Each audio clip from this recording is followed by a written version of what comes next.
I think the whole field of veterinary practice real estate is emerging as veterinarians are becoming more corporatized. VCA in the late 80s, early 90s, and then they became part of Mars, kind of opened the door to the idea that these practices are not just mom and pops, but they're backed by billion-dollar entities. And therefore, they become more of a commodity that, investors and other real estate groups would like to get involved with. So it's really been the corporatization of veterinary medicine that's made this an asset class. Well, as it's obviously a single tenant usually, but a lot of vet offices started off as just homes. They've been grandfathered in over years and years. So you have to be careful. There's certain classes that are more smaller, one, two, three doctor practices that are smaller, and others that are bigger and shinier, more corporate. It does get more tricky to convert them into other uses once the veterinarian leaves, or if they leave or move, because they're usually broken up into small rooms. There's a lot of funny plumbing, smells, obviously. There's a radiation room, which has x-ray machines. So there's a little bit of a dynamic of turning a vet office into like a law office or an office complex. But for the most part, these are single tenant healthcare leases, and it's important that you know what you're getting into with them, but they're a little different, certainly.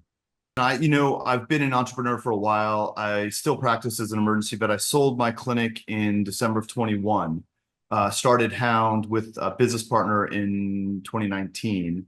And I just enjoy staying in veterinary medicine, talking to veterinarians, educating veterinarians about real estate while maintaining my license, obviously, and still practicing less and less, but certainly some. I feel like veterinary real estate allows me to do two of my passions. One is real estate and one is veterinary medicine. And they combine nicely. It helps to know the industry that you're investing in. And I think that gets me excited to have some knowledge and to be able to pursue it that way. A true triple net lease, a true triple net usually implies that the easiest way to put it is the tenant never calls the landlord for anything. If you're the owner of a true triple net building, your tenant pays everything: taxes, insurance, maintenance, repair, everything. Examples of that are these long-term leases like a CVS or Walmart or whatever it might be, that is corporately just a lock. It's an asset. It's a bond, basically. You're paying monthly rent. In veterinary medicine, we very rarely find those, very, very rarely. So in veterinary medicine, despite people saying I have a triple net lease, it's usually a double net lease. And so the landlord is often on the hook or responsible for HVAC repair and maintenance, roof repair and maintenance, driveway repair and maintenance, things like that, walls, exterior walls. Some leases are more specific where they go into plumbing and railings and striping the driveway. And other leases are more conservative or better for the landlord, which has less responsibilities. But overall, very few veterinary leases are true triple net. Now, the tenant often pays the insurance and they often pay the taxes. And that's part of that corporate structure. It's just kind of baked into the numbers. But the landlord should be ready for a phone call when that roof needs to be replaced. If you can negotiate a true triple net lease, you're in a good position to do it. It's great if you can get that. Yeah, it's interesting. I get this question a lot because a lot of vets are selling and they have two assets. One is the building and one is the clinic. And if you think about it in veterinary terms, the clinic is the dog and the building is just a tail, right? Because the clinic is a real value most of the time. And so what you don't want to do is kind of rob Peter to pay Paul and back and forth. You don't want to add rent to your building that's exorbitant, so your EBITDA on the clinic goes down, and you certainly don't want to make the rent zero, so your building's worthless. The way that I usually advise people is market rate rent is ideal. It means that if someone were to go out and find or look for a building to replace your vet office building with, they would find a very similar rent. So if you sell to a corporation and your rent, let's say your rent is $50 a square foot in a $20 market, after the first lease term, they're going to want to move. They could save, 100% on their rent. If your rent is $5 in a $20 market, you're undercutting yourself on your income and your building's worth a lot less. And so you want to find a fair balance. You don't want to try to cheat the system. The system is smarter than we are, and certainly as veterinarians.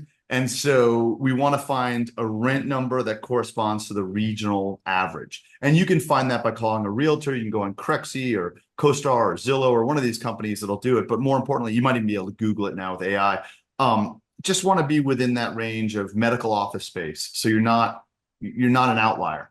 I think it really matters who you're selling it to. We're making the assumption you're selling it corporate. If you're selling it private to private, honestly, you can negotiate what you want, and it's old school and easier in some ways. But if you're going to sell corporate, which is the trend nowadays, obviously, and kind of where we're discussing, I think that what you want to do is find out what the corporation's standard lease looks like, and then in the back of your head, think, do I want to be a landlord to this lease? Many of them are pretty heavy on the landlords. Like I said, HVAC, roof, driveway. If you know your building needs a new roof, it's going to need a new roof, right? And so I think in negotiations with selling your practice, you have to consider you're probably going to hold the real estate or try to sell it. And so the corporations don't buy real estate for the most part. A few might, but the majority don't. And so you want to position yourself to have a good lease in a nice building, but not kind of gouge the clinic for it. Most everyone selling to corporate wants their building to be a vet office forever, right? Very rarely do you sell your clinic and say, I hope you guys move out soon or go somewhere else. This is your baby. This is what you've created. This is when I sold mine, this is what I created. I wanted them to stay. So most leases, again, I got to use generalization, but most leases are a term of the lease and then options. The term of the lease is what is valuable to you. So the longer the term of the lease, the better, probably. Some corporations like a 4-year lease, many like a 5-year, some like a 10, and rarely you'll get a 15-year. And then they'll want to tack on options, which means the lease stays the exact same. There's no negotiation, there's no discussion, but they can extend it for as much time as is in the option. So the way I always look at it is the lease term is your asset. You have a tenant with a big corporation behind them that's going to pay you rent. Even if they leave, they have to keep paying you. The options are theirs. That's their asset. So if they want to renew for 5 years, you can't kick them out and put like a Chick-fil-A in their space or a law office or whatever. If real estate's booming in your area, you're still locked in with that tenant for that amount of time. So most of these leases that I see are between 5 and 10 years with 2 or 3 5-year options. It's pretty common. So, and I don't know if this is the time you want to get into this, but who buys veterinary real estate? It's a good question to find out. Who's the buyer for this stuff? So there's certainly the local buyer, which is your local person in your community that knows the building. They are long-term investors in, Duluth or wherever you might be, and they target your building and buy it. And for that, it's really, it's a relationship with a local broker or a local person. So barring that buyer, then the next big buying group might be a REIT, which is a real estate investment trust. Those are groups that are like ours. We're a fund. It's a difference between a REIT and a fund, which are institutional buyers. And these are buyers that buy for an investment for usually a long hold period. They're putting together a portfolio. There are different rules with REITs and funds as for tax consequences, which I'll let them go over with their accountants. And those are another type of buyer. And the third type of buyer is a 1031 exchange buyer, which is a person trying to avoid capital gains tax after they sold another piece of property. And veterinary buildings weren't really the target of those until recently, when people realized that they're pretty stable, they have good tenants, sometimes longer leases. And so that person, the 1031 exchange buyer, is usually the highest paying person, but it's harder to find them. So you need a national realtor to find them usually. And then they sometimes can default at the end. There's more complications. Nothing's perfect, but there's a little more complication with them. But those are usually the highest paying buyers, but not always the most reliable. So considering that, you have to ask yourself, what is my building best suited for if you're selling it? If you have under 5 years left in your lease, it's very hard to find a 1031 buyer. They're looking for longer leases. Those are people that are selling something and looking to bank your property and just get rent checks. If you have a shorter lease, then whoever buys it, the fund, or the REIT, or the local person, even the 1031, has to get very comfortable that the tenant is staying. Presumably, they're buying these buildings on a multiple of rent. It's a cap rate. So what people want to do is figure out the best multiple on rent with the least risk, which is a good deal with a long lease. And so that will determine who buys it. If you've got 1 year left and the tenant is not indicating that they're staying or going, they're just being quiet, it does limit who you can sell your building to. You're better off holding it until they renew the lease. There's two ways that I usually look at this. Is one is direct to buyer, which would be someone that would call our fund or call one of the REITs or call a buyer that you know. And there are plenty of them. They're at many conferences. We have a booth at most conferences. Others have a booth at most conferences. And that's direct. That does avoid a realtor. The other route is through a realtor, and that offers you a much bigger pool of fish to go fishing in. But it adds a fee. Obviously, there's a realtor fee. There's also a middleman. Sometimes that helps people and sometimes it hurts people, as well as, they're looking probably for 1031 in first and then second to a fund or a REIT. So the process usually starts with a letter of intent, which is a non-binding letter that says, we agree on this, or we are offering this amount of money. These are the terms for closing. Let's just start the ball rolling, because what happens is a letter of intent takes the place of a handshake. Back in the day, we would have had a handshake, but we're all pretty far away from each other. And so we send a letter of intent.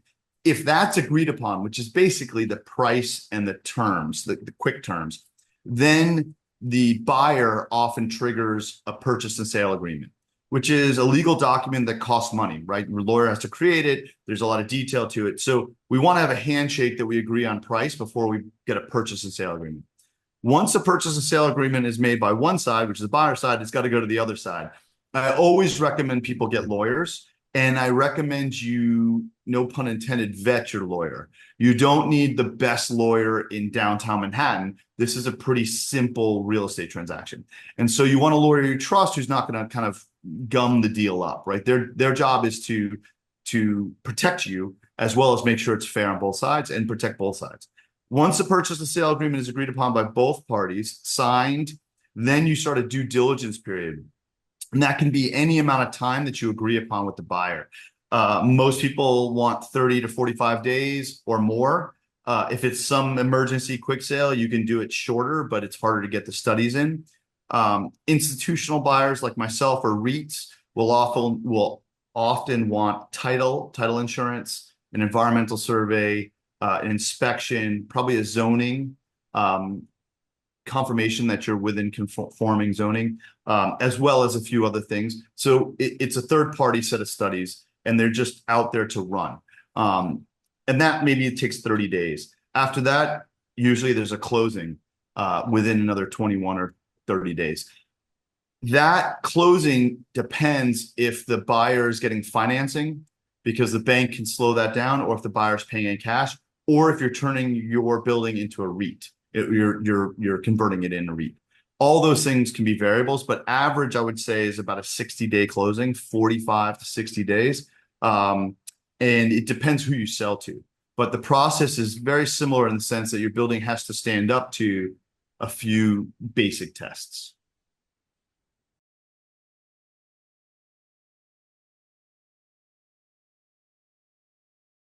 There are many reasons. So I will say, if anyone's talked to me, they know that I probably start off with that question when I talk to people who are interested in selling a building.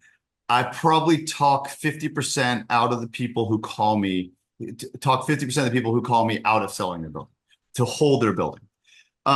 There are many reasons to sell a building. One would be is if you sold the clinic and there's multiple partners, you want to dissolve the partnership. Everybody wants to take their money and go their separate ways. Certainly very legitimate. If you have something else you want to buy, if you want to buy a ranch, a beach house, a Winnebago, whatever it is, that helps.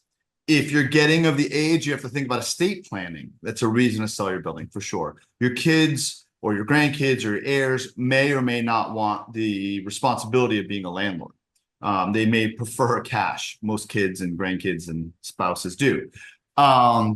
You might want to sell your building if there's an emotional drain every time you pass by. If you sold your clinic and you're so distraught that you sold and you just want to sever ties and move on, you sell your building.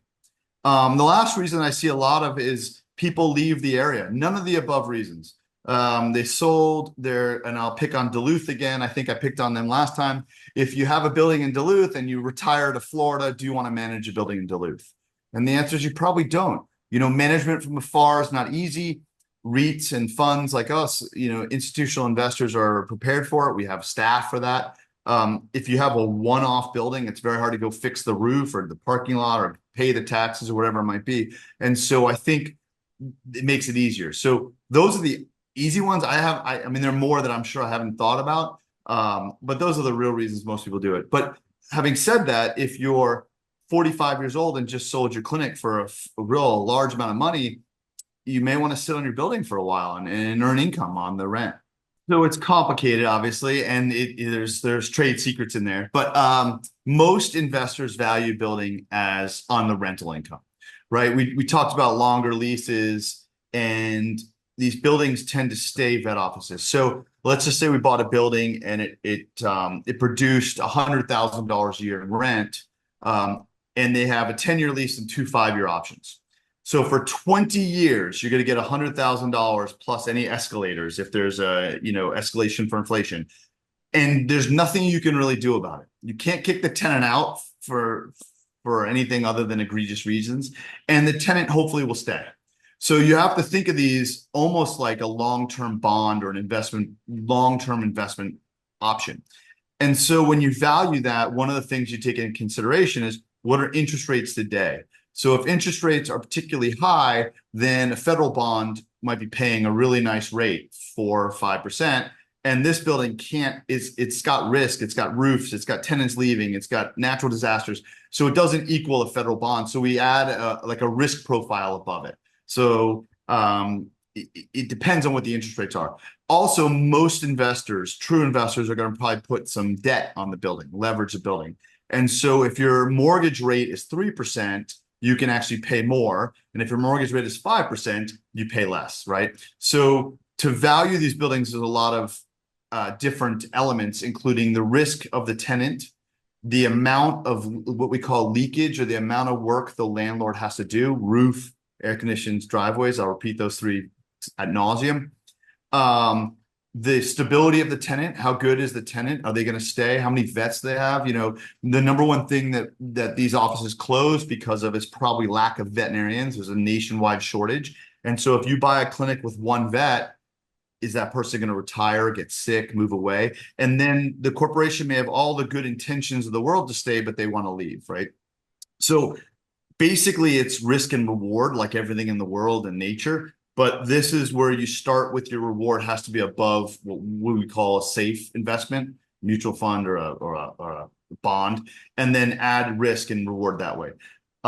It's important to know that these are based on cap rates. It's a technical term. And basically, the easiest way to get a cap rate is you take your yearly net number, $100,000, and you want to pull out any expenses you predict or have. If you're on the hook for taxes, and taxes are $10,000, your yearly becomes 90, obviously, and so forth. You can add withholding for repairs and maintenance if you want. Some people do, some people don't. And at the end, you get a number. That's your yearly number. If it's $100,000 at the end and you want a 10 cap, right, that's $1 million. It means essentially 10% return, you get $1 million. I think a way to look at these buildings is that if you get too aggressive, which is your cap rate's too low, meaning the building pays a lower percentage, it'll sit on the market for a long time or people will walk by. If it's too cheap, you're leaving money on the table. That's kind of important. And a cap rate goes back, now that we're on the topic, it goes back into that rent analysis. So, I think it's fair to say many of these vet offices trade between 7 and 9 caps. Let's just say, let's pick 8 as a number. If you say your building's an 8 cap, which is a fair number for a good vet building, that's about a 12.5% multiple on rent. So if you're selling to a corporation at 15 times multiple, you're slightly better off to rotate some of your rent into EBITDA, meaning lowering your rent. You're just going to win in the end. If your multiple is exactly 12.5, it doesn't matter. And if your multiple is less than 12.5, you may want to increase the rent slightly and roll it onto the building. And that's one way as a seller can look at how we value the buildings, but also how you can maximize that rent and return. Certainly, I think if your rent is too high, your tenant is going to look to move. And most of these buildings are worth far less vacant than they are occupied, right? It's a stable tenant. Most of the consolidating, the corporate vet offices are hundreds of millions, if not billions of dollars in net worth. They're great tenants. They're just great tenants, good people, nice tenants. And so you don't want to have a vacant building. So if your rent, let's say your rent is $50 in a $20 square foot space, and your 10 years is coming up, your tenant's probably going to start looking for a new place. They're going to save, such a big amount. So that affects the stability of the tenant as well as your chance to then release it. So if let's say you had 4 years left, right, and you're way above market on your rent because you decided to play my game with the 8 and the 12 cap percentages, and the tenant leaves, it's very hard to find another tenant who's going to pay the same amount because you're so far above market rent. And then all of a sudden the value of the building drops because these are income producing properties. I would say as a caveat, if you have a building that's on the corner of Main Street and Main Street in downtown Denver, it's sometimes better off not being a vet office. But that's a totally different investor for another discussion. That's not the normal vet investor, nor the normal vet office. For the most part, these offices are worth so much more occupied that you kind of want to make sure that the tenant is not inclined to leave because you're overcharging. I want to make sure that I'm clear that and one of the things I wanted to add was when I went over, I think in the last one, I went over different kinds of buyers. There is no perfect buyer. I want to make sure that's clear. Some buildings are better suited for REITs. Some buildings are better suited for funds. Some are better for individual investors. And it depends what you want to get out of it.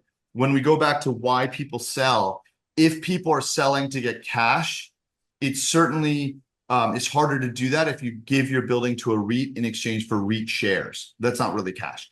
If you're selling it to a fund, you get cash. If you're selling to an investor, they may want owner financing, in which case you don't get cash again. You have to decide where you want to be and how much you need to get out of it. And I think that matters whether you sell or not. The second piece of that is going to be obviously taxes, capital gains taxes. There are shelters with a REIT for capital gains taxes. And there are 1031 exchanges if you sell it for cash, right? So there's ways to get out of it or to minimize it, but that's something you need to talk to your accountant about. If you get multiple offers, they may be the same number, but the tax consequences are different.